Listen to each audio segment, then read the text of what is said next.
kami sa avocado tapioca mga kamangyan, kaya agawin ho namin ngayon din sa bukid. For the go! So yun na nga nyo mga kamangyan, dahil nga nyo sobrang init ngayon at ang dami din namin nabili na avocado. Kaya kung nga nyo, gawin namin aring mas masarap. Oh, mas masarap. Kung kapag nakain mo kami ng garni mga kamangyan, kadalasan talaga inalagyan lang namin ng asukal o kaya ay yung may gatas. Ngayon, hinati-hati ko nga nila ang harin ng parang square mga kamangyan. Tapos ayan, naglagay na ako din na ring evap, tapos aring condense, tapos aring mga maliliit na sago. Grabe, sobrang natatakam na talaga ako din mga kamangyan at sakto din nakatatapos lang namin kumain. So ito yung aming pinakang dessert. Oh, dessert. Tapos ayan, may yellow pa. Ay, talaga namang tanggal ang uhaw. Salamat! So ayan, balikan nga niyo pala yung pinakang itsura niya mga kamangyan at grabe, sobrang sarap. Hindi siya sobrang tamis, hindi man matabang, as in tamang-tama lang. Lasang-lasa mo yung gatas. Tapos ang sarap pa ng avocado na nabili namin. So perfect na perfect yan, lalo na sa mga may hilig yan sa avocado. Tapos nagkamerienta nga niyo pala ako din yung mga kamangyan. Ayan, nagabasa-basa din ako ng mga comment, nag-reply. Hanggang ngayon talaga, ang dami parang nag-comment doon sa post ko na pinakita ko yung kilikili, talagang million views siya. Dami interesado doon sa inagamit ko na kisiri. Sobrang ganda talaga niyan mga kamangyan. Meron yung 5%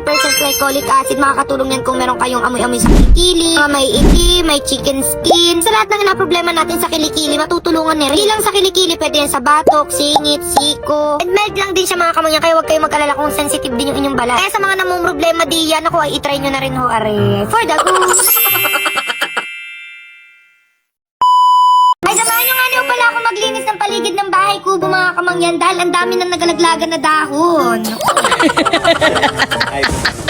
Ayun mga kamangyan, grabe, kilig na kilig pa rin ako. Gawa na nung nakaraan na napakita ko ulit sa inyo yung paligid ng bahay kubo. Dami akong nagandahan na nakaka-relax daw. Opo, pinalandscape ko talaga namin yan para makapagpahinga din kami kapag nagtambay-tambay kami din. Tapos nagawalis nga niyo pala kami diyan mga kamangyan, napansin ni Kuya Julius niya na medyo maputla-putla nga raw yung labi ko. At gawa nang hindi nga din ako nakapag-lipstick. Kaya ka ako, maya-maya muna at ako'y magalip tint. Naks naman, ano ba mga kamangyan? Ang dami ng gandang-ganda dito sa lip tint na inagamit ko. Kasi saan ka naman nakakita ng lip tint na meron mismong Himalayan salt doon sa loob? Ang dami ding benefits ng Himalayan salt mga kamangyan. So ang ganda niyan sa labi, nawawala yung pagka-dry. Ang ganda din ng kulay niya, hindi ba kasi yung sobrang OA. So pink lang siya, girl na girl. As in, parang yun talaga yung kulay ng labi mo. Hindi ko na siya sa lips nagamit, nalagay ko rin siya sa cheeks. O diga, parang gandang lip tint lang. Ay, bali lip oil pala siya mga kamangyan. Lip tint na lip oil. Beauty Glow Lip Oil Serum ng KK Skin. And sa gabi, pwede din kayo maglagay niyan mga kamangyan. Tapos pagising niya sobrang hydrated, moisturized ng lips. So ayun, super ganda niyan mga kamangyan. And after ko dyan magpaganda, magpaganda.